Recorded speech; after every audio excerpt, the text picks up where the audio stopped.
देखो इतना बड़ा एग्जाम देने जा रहे हो आप, आग लगा देना। So hey guys, welcome back to another video of CS Galaxy. This side Nitin, आप proud CS aspirant and I hope आप लोग बहुत बढ़िया होंगे, मस्त होंगे। तो यार आज हम बात करने जा रहे हैं how to study tax laws. Tax laws हमारे CS एग्जीक्यूटिव के ग्रुप 1 का एक भारी भरकम सब्जेक्ट है जो काफी ट्रबल क्रिएट करता है मेजॉरिटी स्टूडेंट्स के लिए। When I was in executive इसने मुझे भी काफी ट्रबल किया था। तो यार आज मैं आपसे डिस्कस करने जा रहा हूँ वो सारी बातें जो मैंने फॉलो करी थी जिससे मेरे एग्जाम एक बार में क्लियर हो गए थे। तो यार हमारी आज की वीडियो दो फेसेस में जाने वाली है, एक उनके लिए जिन्होंने अभी टैक्स लॉज पढ़ना शुरू किया है या फिर शुरू करने वाले हैं, और दूसरा फेस उनके लिए जिनके एग्जाम्स बस आने ही वाले हैं। आई एश्योर यू कि ये वीडियो आपके लिए बहुत हेल्पफुल होने वाली है। So without wasting time let's get started. First of all हम बात करने जा रहे हैं उन स्टूडेंट्स के लिए जिन्होंने अभी टैक्स लॉ पढ़ना स्टार्ट किया है या फिर स्टार्ट करने वाले हैं। देखो कोई भी सब्जेक्ट स्टार्ट करने से पहले उसका ओवरव्यू लेना बहुत जरूरी है।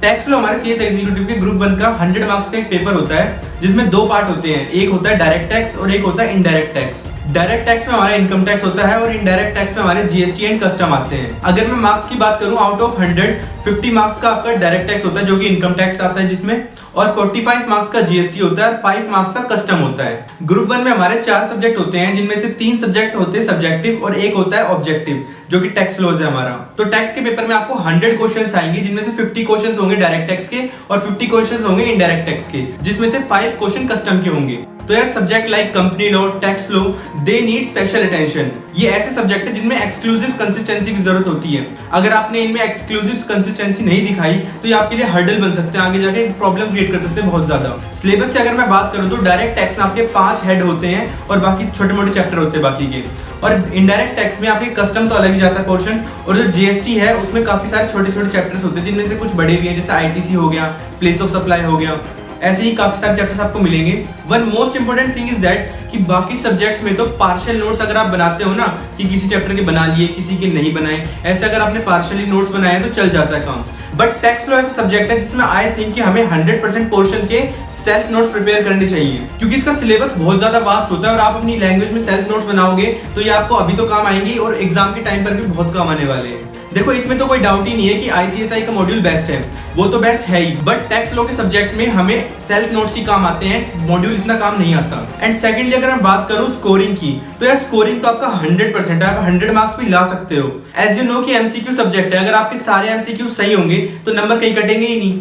बट अगर कंपैरेटिवली देखा जाए तो यार आपका जीएसटी स्कोरिंग है, कंपैरेटिवली देखा जाए तो जीएसटी आपका 45 मार्क्स का है। इस बात की मैं गारंटी देता हूं कि अगर आपने जीएसटी 5 से 6 बार अच्छे से कर लिया ना तो आपके 35 to 40 मार्क्स इजीली आ जाएंगे एग्जाम में, उसमें कोई प्रॉब्लम ही नहीं आएगी। देखो इतना बड़ा एग्जाम देने जा रहे हो आप तो इतनी बार रिवीजन करना तो बनता भी है, and this all revisions are worth. And next important चीज की अगर मैं बात करूं तो यार जो भी आप पढ़ो, चाहे डायरेक्ट टैक्स में पढ़ो या इनडायरेक्ट टैक्स में पढ़ो, अपने कॉन्सेप्ट अच्छे से क्लियर करते चलना क्योंकि प्रोफेशनल में आपका एक एडवांस टैक्स होता है जिसमें आपको एग्जीक्यूटिव के बेस की बहुत जरूरत पड़ती है। अगर आपका एग्जीक्यूटिव का बेस क्लियर रहेगा तो प्रोफेशनल में जब आप एडवांस टैक्स पढ़ोगे तो उसमें आपको ज्यादा दिक्कत नहीं आएगी बेसिक समझने में। देखो टैक्स लॉ में बच्चे सेक्शन याद करने में बहुत आलस करते हैं, बट आप ये गलती बिल्कुल मत करना क्योंकि सेक्शंस बहुत इंपॉर्टेंट है। जैसे आप पढ़ोगे आपको पता लगेगा कि हर चैप्टर में लिंकिंग हो रही है कहीं ना कहीं से, और एक चैप्टर आता है आपका डिडक्शंस का, उसके सेक्शन तो आप बिल्कुल भी मत छोड़ना क्योंकि उसके सेक्शन हमें आगे तक काम आने हैं, एडवांस टैक्स में भी और अभी तो आएंगे ही आएंगे।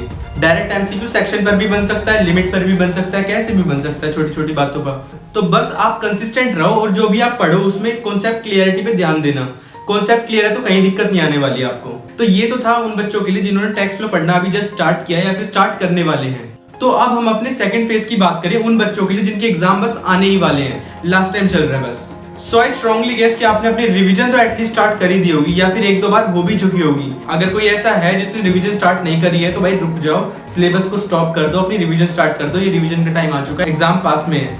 सो अभी कुछ बच्चे ऐसे होंगे जो सिंगल ग्रुप दे रहे हैं और कुछ बच्चे होंगे जो बोथ ग्रुप दे रहे हैं। देखो आप चाहे सिंगल ग्रुप वाले हो या फिर बोथ ग्रुप वाले, टैक्स की सब्जेक्ट जो है आप पैरेलली लेके चलना, मतलब बाकी सब्जेक्ट्स तो रिवाइज करते ही रहना, बट जो टैक्स है उसको दिन में एटलीस्ट 1 से 1.5 घंटा अलग से दे देना क्योंकि यार टैक्स में इतने सारे सेक्शंस होते हैं, इतने सारे फॉर्म्स होते हैं, इतनी सारी लिमिट्स होती हैं, ऐसा ना हो कहीं की मैस हो जाए कहीं पे। इसलिए आप टैक्स को अलग से टाइम देते हुए चलना, दिन में 1 से 1.5 घंटे का टाइम अलग से निकाल के टैक्स को दे देना, कोई प्रॉब्लम नहीं आएगी, आपको क्लियरिटी होती रहेगी कॉन्सेप्ट्स में। And second most important thing is that कि आपने पास्ट ईयर पेपर सॉल्व करने हैं या फिर आई थिंक कुछ बच्चों ने स्टार्ट कर भी रखे होंगे।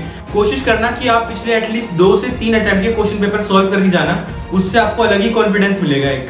आप चाहो तो एक एक पार्ट उठा के भी क्वेश्चन सॉल्व कर सकते हो, जैसे पहले डायरेक्ट टैक्स के क्वेश्चन सॉल्व कर लिए, उसके बाद अलग से टाइम निकाल के इनडायरेक्ट के सॉल्व कर लिए, और आप चाहो तो दोनों की भी कर सकते हो एक साथ, वो आपकी मर्जी है, लेकिन करना जरूर। ये चीज आपके मार्क्स पक्का ऐड ऑन करेगी, एग्जाम में पैनिक भी नहीं होगे आप। क्योंकि सबसे बड़ी दिक्कत आती है कि टैक्स लो जैसे एग्जाम में थोड़े पैनिक हो जाते हैं हम स्टार्टिंग में और अपना टाइम वेस्ट कर बैठते हैं। इसलिए अगर आपने पहले से क्वेश्चन पेपर सॉल्व कर रखे होंगे ना, तो आपका टाइम वेस्ट भी नहीं होगा और आप पैनिक भी नहीं होगे इतना, थोड़ा बहुत तो चलता है। एंड नेक्स्ट इंपॉर्टेंट चीज की अगर हम बात करें, वो है एग्जाम में राइटिंग पैटर्न का। देखो एग्जाम में आप क्वेश्चन कैसे अटेम्प्ट करते हो, ये बहुत मैटर करता है। तो देखो इसका एक सिंपल सा रूल है, पहले आप जीएसटी सॉल्व कर लो, क्योंकि जीएसटी में काफी सारे कट टू कट क्वेश्चंस आ रखे होते हैं, और उसके बाद आप इनकम टैक्स पे जाना, क्योंकि इनकम टैक्स में मोस्टली क्वेश्चन सॉल्व करने वाले होंगे, काफी सारी कैलकुलेशन करनी पड़ती है उसमें। इसलिए आप अगर जीएसटी पहले सॉल्व कर लोगे तो अपने आप को एक सेफ साइड पर फील करोगे। और कस्टम में तो 5 ही क्वेश्चन होते हैं, वो तो आप जब मर्जी कर सकते हो, आपका मन करे पहले कर लो, मन करे बाद में कर लो। तो बस एग्जाम में अब कुछ ही टाइम बाकी रह गया है, तो डोंट लूज फोकस, बस कंसिस्टेंट रहो और रिवीजन करते रहो बस।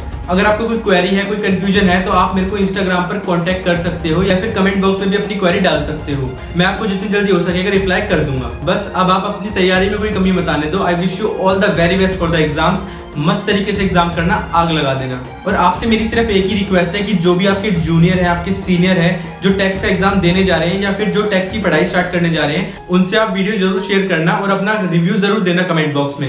एंड अगर आपने अब तक चैनल सब्सक्राइब नहीं किया है तो जल्दी से सब्सक्राइब कर लीजिए। And thank you so much for watching the video. Keep loving, keep supporting, keep sharing the videos. Thank you so much, bye.